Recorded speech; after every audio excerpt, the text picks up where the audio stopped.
This is NDTV, and you're watching Classics.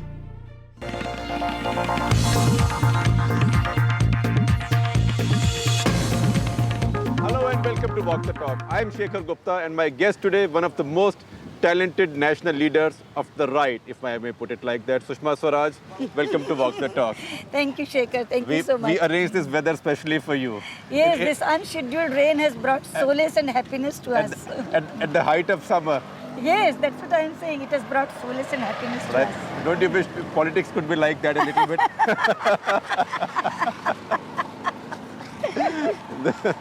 In the middle of a hot parliament session. Yes. मैं नहीं चाहूंगी संसद की गर्मी कम हो. अच्छा, वो उधर ठंड नहीं होनी चाहिए. उधर ठंड नहीं होनी चाहिए. उधर की ठंड तो हम पे रिफ्लेक्शन होगा. I see.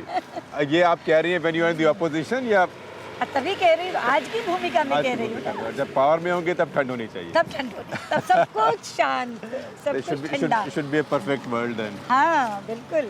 But you know, Sushma, let me remind you, it's almost exactly 2 years since that May of 2004 when you lost power.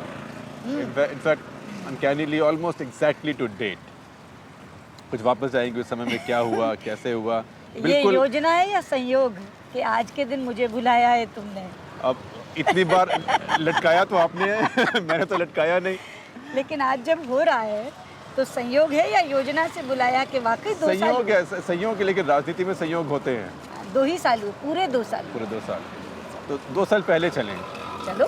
आप मुझे बताइए कैसे बिल्डअप जो हुआ उस इलेक्शन में और इलेक्शन का जो शॉक था रिजल्ट का, वॉज इट एक्चुअली ये शॉक या एंटिसिपेटेड था, मालूम पड़ गया था, और उसके बाद जो रिएक्शन थी? देखो, राजनीति में जो लोग हैं वो शॉक तो नहीं होते क्योंकि हम लोग को आदत है. ढीठ. आप तुम ढीठ कह लो, लेकिन हम लोगों को आदत है हर तरह की चीज़ झेलने की. थिक स्किन जैसे कि. हाँ, हर चीज़ को झेलने की. क्योंकि हर बार जो रिजल्ट आता है वो आपकी आशाओं के अनुरूप नहीं आता. तो रिजल्ट हमारी आशा के अनुरूप नहीं था, ये मैं कह सकती हूँ. लेकिन ऐसी कोई शॉक्ड वाली बात नहीं थी, ठीक है.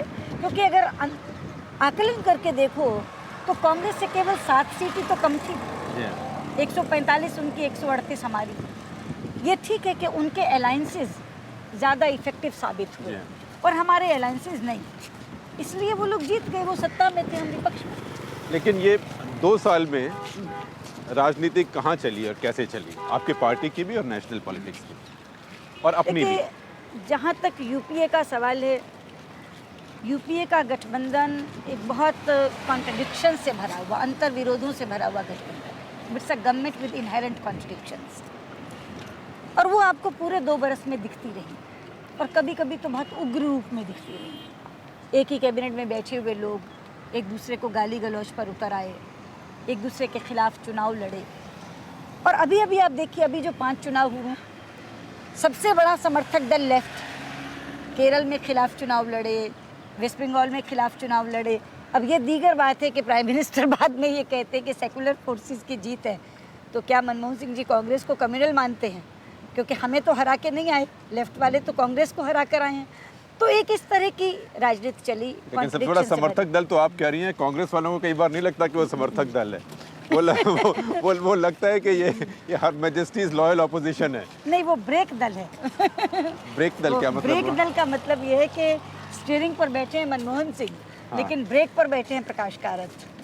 तो वो गाड़ी आगे बढ़ाते हैं और वो ब्रेक लगाते हैं. तो वास्तव में वो ब्रेक लगाने वाला दल है. दोनों ने अपनी अपनी भूमिकाएं तय की हुई हैं और इसीलिए गाड़ी बढ़ नहीं पा रही आगे. तुम देखो तो अगर 2 कदम आगे चलते हैं तो 4 कदम पीछे मुड़ते हैं. नहीं, पर आप देखें कि जो इंडिया शाइनिंग का नारा लेके आपकी सरकार इलेक्शन में गई थी, वो 8% ग्रोथ ही थी. तो 8% ग्रोथ तो उससे अगले 2 साल भी हो गई है और लगता है कि अब सस्टेन होगी. तो ये नहीं है कि कुछ नहीं हो रहा है, हो सकता है कि ज़्यादा हो सकता हो, लेकिन कुछ एरियाज ऑफ कंसेंसस हैं जहाँ पे गवर्नेंस और इकोनॉमी आगे चल रही है कि नहीं? देखिए, सवाल 8% ग्रोथ का नहीं है शेखर, सवाल उसी कंसेंसस का है जो आप कह रहे हैं. कमी तो उस कंसेंसस की है ना, तभी मैं कह रही हूँ आप 8% की जगह 7% ग्रोथ लगाएं.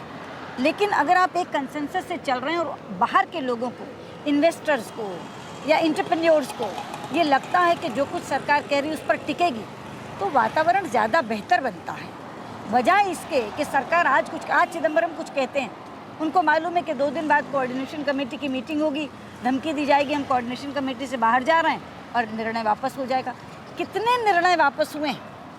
और अब अगर तुम्हें मैं बताऊं कि ये जो रिजल्ट आया है इसमें क्योंकि लेफ्ट का वजन बढ़ा है स्टेट्स तो में ज़्यादा वजन से वो दबाएंगे इस